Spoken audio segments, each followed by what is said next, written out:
Greetings on behalf of the Troup County School System. My name is Tina Duckett, and you are watching Spotlight on Education. This program will bring you information about Troup County schools, and we are proud to bring it to you each month. Today, we have in the studio with us Miss Pam Doig and a very special guest, our very first student to air on Spotlight on Education, Mr. Landon Voorhees. I'm going to get that right. And he's a 5th grade student at Hillcrest Elementary School. So we are so proud that they're here, and we welcome you both. Thank you for joining us. Today, as principal, I know these are changing times, and the school enrollment is growing every year, which is a good thing for our community and our schools. But before we thrust into the information about Hillcrest and all of the wonderful things happening, please share with us your journey into education. Sure. Well, thank you for having us today. We're glad to have you. I've been at Hillcrest for 7 years as the principal.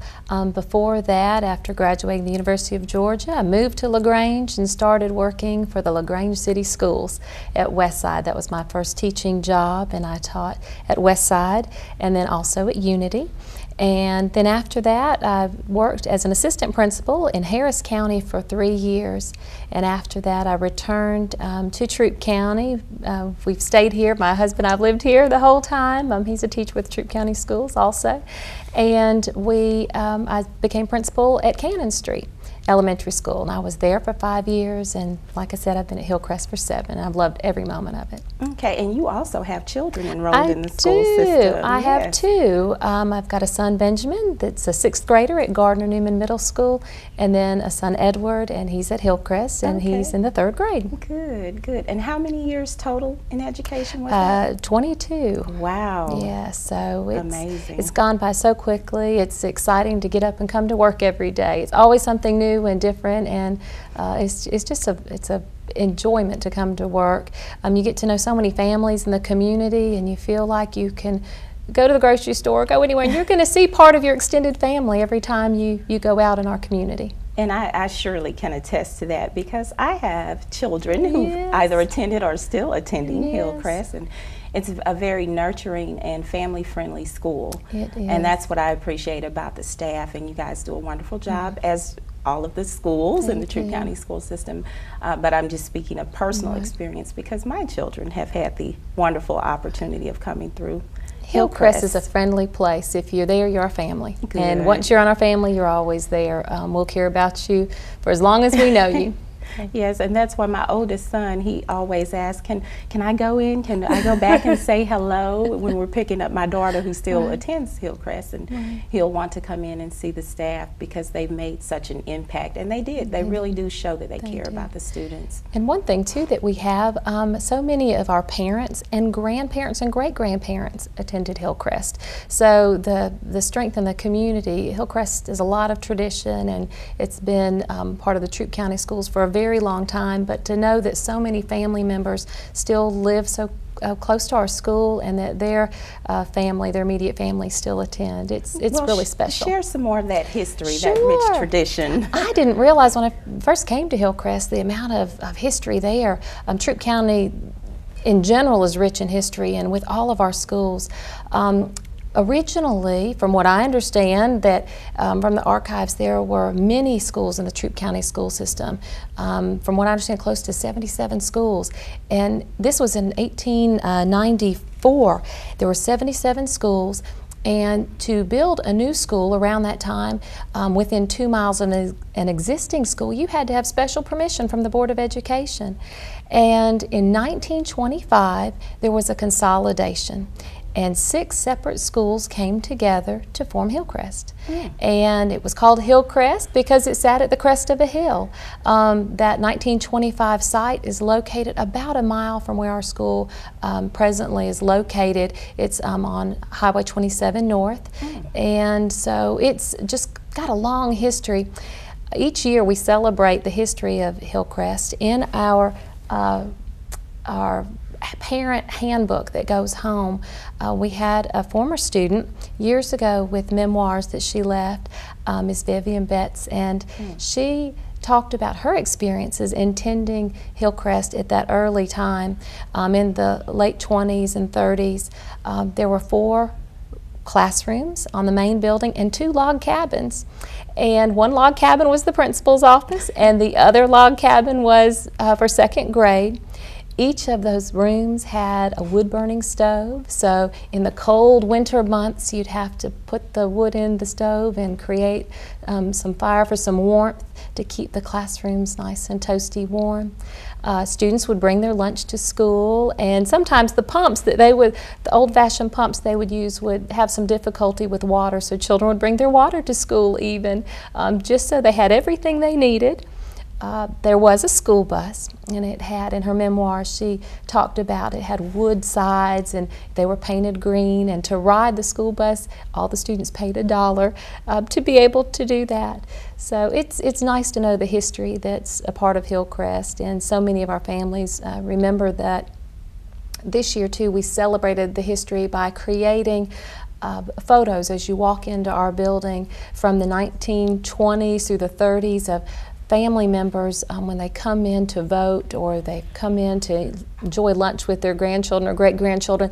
They will find themselves in pictures from years ago, and it's just fascinating for our children to see the combination of old and new coming together. So it's a great place. I'm going to ask Mr. Landon, you talked about buses with wooden sides. Landon, what do you think about buses with wooden sides?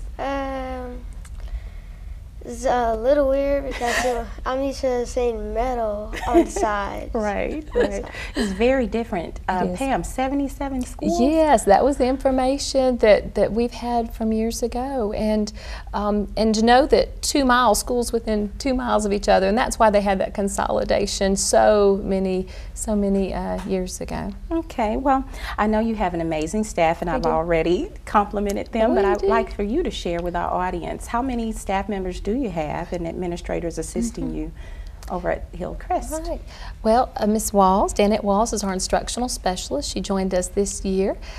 We have in total about 70 members, our faculty and staff, including our teachers and our bus drivers, our cafeteria ladies, and our custodians and assistants. Everybody works so hard, and it's really a family team feeling when you come in. We're all there. We're going to take care of you.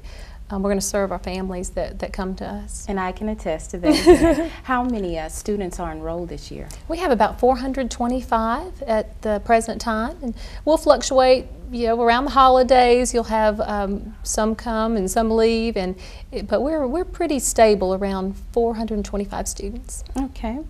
And I know just in interviewing principals with Spotlight on Education, I have learned so very much. And what I've learned innately is that our principals are very proud of their schools. Right. So would you share some of the academic accomplishments which make you proud to be principal of Hillcrest? I will. I'd be happy to. And what makes me most proud, if I may say before I share that, is just the happiness of our children and our folks that work there. To me, having that whole child being healthy and happy and learning and can't wait to come to school each morning, that's what I'm most proud of, because it speaks to the environment of our school and what our teachers work so hard to create. But our academics are pretty nice too. Okay. Just this past year on our CRCT, we had 100% of our 3rd grade students meet or exceed in reading. We had 100% of all of our students meet or exceed in math. In fact, in our 3rd grade group, of that 100% that passed, 70% of those students exceeded standards. Wow. So we're just really thrilled about the work. That's a major accomplishment. It is, and though we say all the time CRCT may show up for some of those measures that we're accountable for in 3rd, 4th, and 5th grade, but it starts very early from our pre-K classes through kindergarten, 1st and 2nd, all working tirelessly, and the children doing their best, and parents, the commitment they show at home to help their children. All of that starts early so that we can have some nice rewards in the end. And I know that parental involvement is active and a very welcome component at Hillcrest. And how do you engage parents in the educational process? We say, come on in. We have an open door policy. Yeah. Parents are always welcome to come in and see what's going on and eat lunch, come volunteer, participate in a fall festival, or come to one of our open school council meetings, help with things we have going on in the school, but also with the academics, become involved. We send home sight word lists in kindergarten at that first summertime orientation, and we say, parents, let's go ahead and get involved. Come in the classrooms, come volunteer for our accelerated reader stores, or help in the library. There's so many opportunities for parents to get involved, and we want parents and our community members to be involved. We have many churches that help out. We have volunteers from LaGrange College that will come. So it's just a learning community, and everyone's welcome to be a part of it. Okay, and Landon, I'm going to ask you, have you always attended Hillcrest? No, in pre-K I was at Long Cane Elementary. Okay, very good. But for the remainder of the time up to this point. Okay, so what do you think about those sight words? I think they get challenging by the year, and sometimes they're based on the books that we read. Mm-hmm.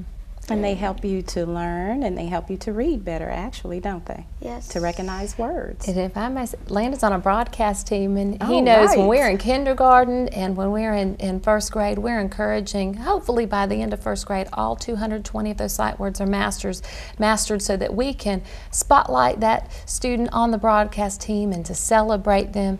And many of our children, kindergarten, will have all 220 sight words. It's just an easy way to start that reading fluency.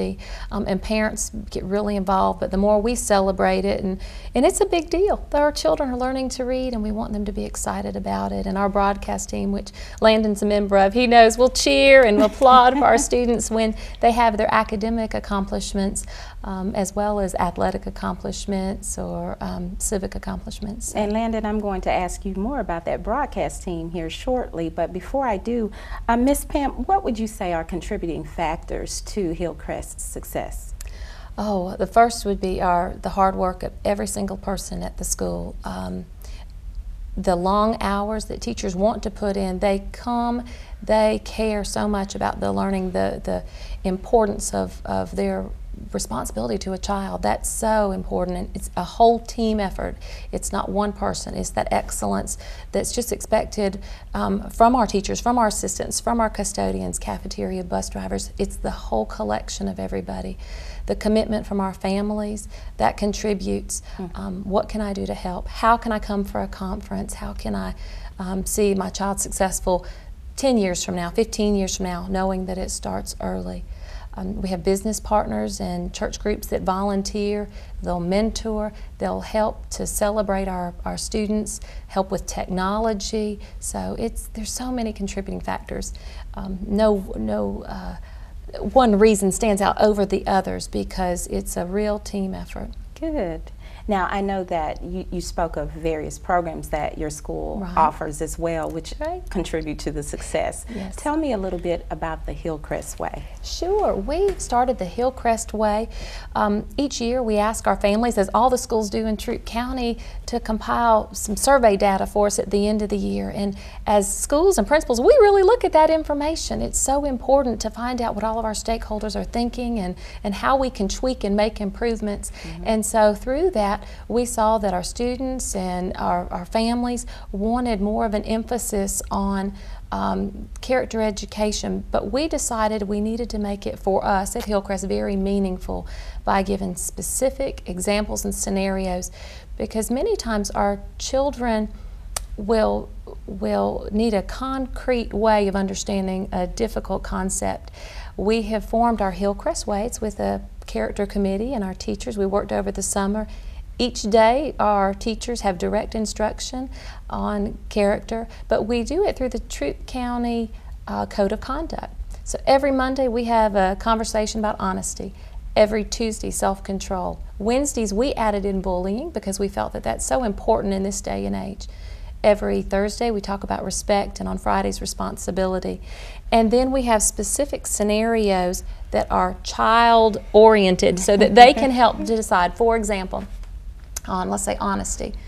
If you found a $10 bill in the middle of a store and no one was there, what would you do? And we encourage our teachers not to pass judgment on that. Let's just start brainstorming and asking children all the possibilities of what could happen until you've exhausted that list.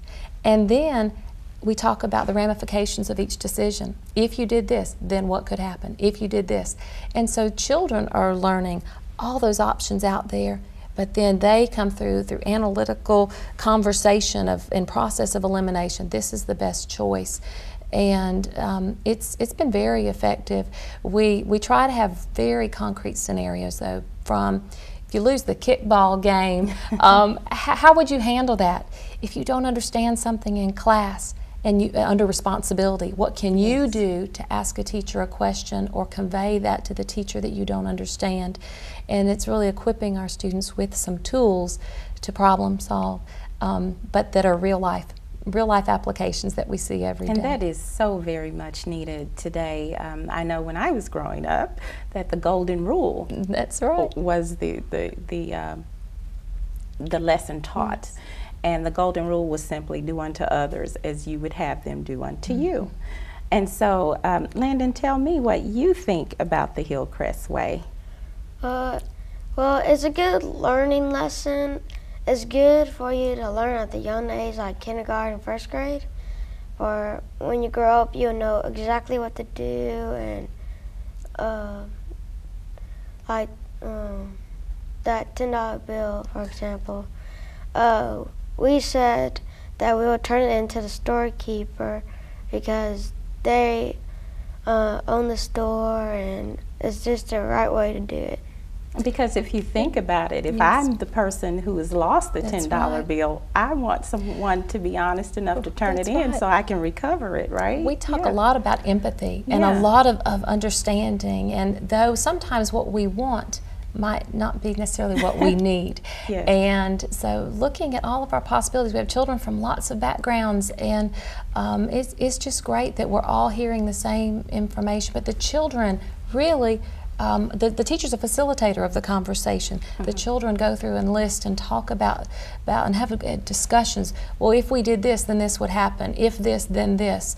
And then they can make some good choices from it.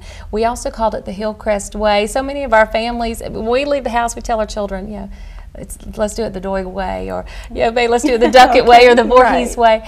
But for us, the Hillcrest way, and it's such an easy concept. Even our pre-K children, are in our buildings. We post all of our signs up so the little ones are seeing what we're doing, and when they're walking the halls can see drawings for our kindergarten or first grade students as they're drawing out maybe some scenarios if they can't write about it or do a journal entry. But it makes it where we say the Hillcrest way, and little ones will say, we can't do that. That's not the Hillcrest way. And it just warms your heart because it's making an impact. They're getting it. Well, tell me about all of the different amazing extracurricular activities that your school has to offer students. Oh, we have so many, and our teachers do a great job with them in organizing. We have a sign language club, we have art club, we'll have chorus. We have book clubs for kindergarten through second grade, as well as book clubs for third through fifth. We have Lego robotics from our young age, kindergarten all the way to fifth grade. We have fitness club for our older students. They meet twice a week. We have our gardening club. We have our broadcast team. Just so many clubs. I hate to leave any of them out, but they're just an important part of making our children well-rounded and encouraging them. They can elect to do it or they can elect not to. That's their choice and the choice of their parents. Most of our clubs are randomly selected. So we have just a diverse group of students in our clubs. We put all your applications in a box and draw them out, and then we send a notification home. And so it's fair, and our parents enjoy having some extra opportunities for our students. A lot of our teachers too are tutoring. after school. That's their own choice. They've not been asked to do that, but they elect to do that. Some 2-3 days a week. We'll keep students after school with their parents' permission, and they'll work on math and reading skills an extra hour, hour and a half after school, just to give that one-on-one attention that we feel makes that personal difference. Well, I know you mentioned the garden club. Yes. And Mr. Landon is a member of the garden club. He is. So, and you all brought this wonderful plant for us to view and to learn more about. So, Landon, tell me, why did you join the garden club? It's mostly about science, and I just really love plants.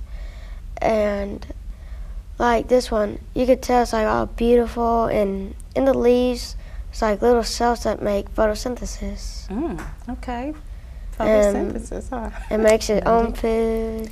And we have a science club, in fact, in addition to our garden club. So some students that prefer to learn more about those science concepts will do that through our science club. But then we also have a lot of science going on with our garden club.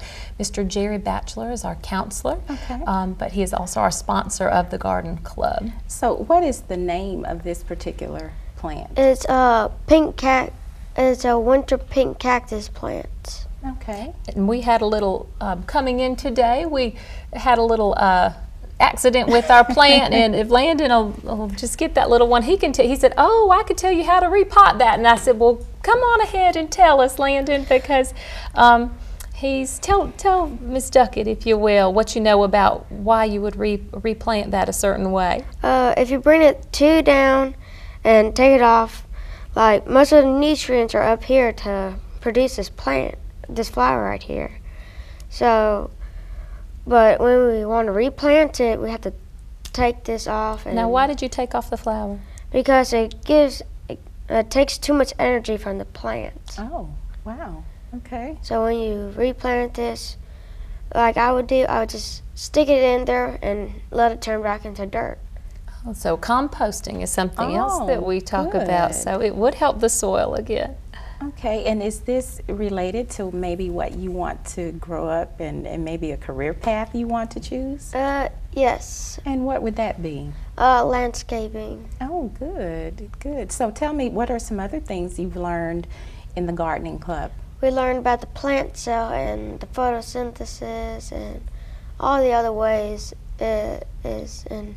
And taking care of these plants and different types of plants as well, I'm sure. And each spring, our garden club, they will submit designs. They will have graph paper, and they'll graph out a certain area of the school where they will select annuals or perennials. They'll look at the lighting, shade, wind, all of those things, and design to scale an area that they would like to create, and then they select one of those, and then we create that. The garden club will actually, we'll get the plants for them, but they will design it, plant stones, put all the borders in. They will take care of it as their project, but they will design and then create their area that'll be enjoyed for years to come. Sounds like a really interesting and fun club to be in.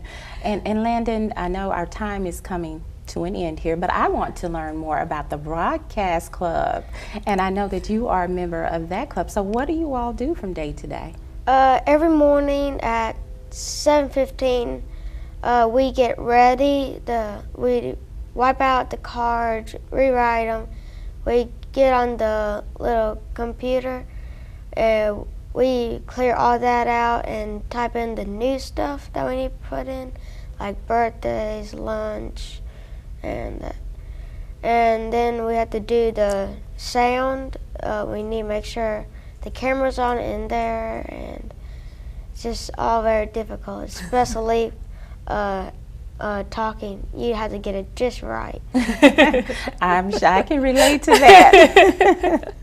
Well, I really appreciate you all joining me today. And Ms. Dwight, are there any activities, upcoming events taking place in which parents can attend or community members? Absolutely. Would you share with I will. In the next few months, in January, on the 17th, we'll have a reading night and a morning. It'll be an afternoon and morning session as well.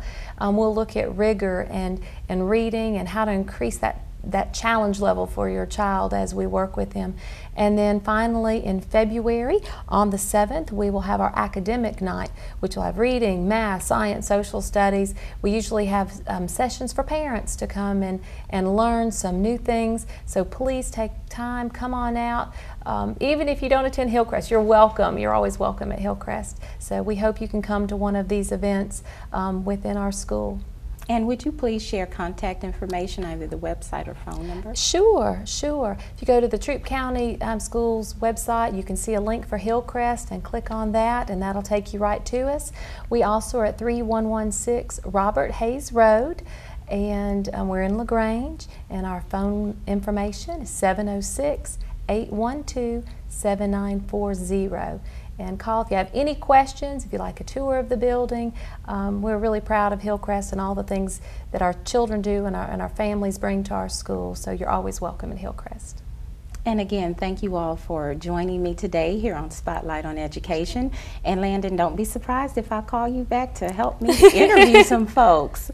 You've got those broadcasting skills. Again, I appreciate you joining me. And thank you all for watching Spotlight on Education. Until next time, have a great day.